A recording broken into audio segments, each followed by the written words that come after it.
According to the CDC, approximately 30 million Americans have diabetes, and they are 2 to 4 times more likely to develop cardiovascular disease than people who don't have it. Now, joining us from Washington, D.C. to discuss the available yet underutilized resource that diabetes patients should consult is pharmacist Heather Free. Good morning, Heather.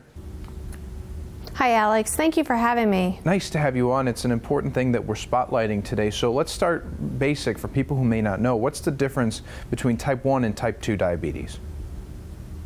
Sure. In type 1 diabetes, insulin is an issue. Your body's not producing any insulin. In type 2 diabetes, you're producing insulin, but not enough insulin. And the importance of insulin is to connect with the sugar that's in your bloodstream to help transport it to all your other various organs to provide energy so it can do its function. Got it. And I kind of mentioned this a little bit, but what's the real correlation between diabetes and cardiovascular disease? Sure, we're going to go back to the sugar inside the bloodstream as a simple example. A lot of times people associate sugar with diabetes, so we got that one under control.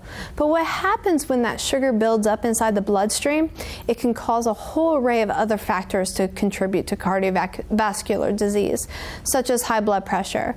When that sugar is building up inside the blood vessels, the blood flow is a little bit more constricted. When that happens, the heart starts pumping harder and harder, which rises the blood pressure. So now you have high blood sugar, you have high blood pressure. And in addition to that, sometimes that sugar inside your blood vessel becomes very sticky. It starts sticking to the arteries and the veins that are inside your body. That builds up plaque. And when the plaque or cholesterol becomes an issue, it causes even more constriction on the blood flow, leading to a heart attack or even stroke for patients.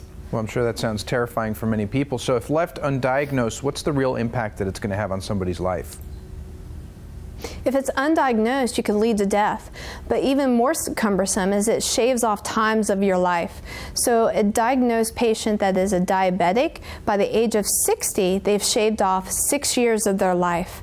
If they're a diabetic patient at the age of 60 that's had a history of a cardiovascular event such as stroke or heart attack, then you've shaved off about 12 years of your life.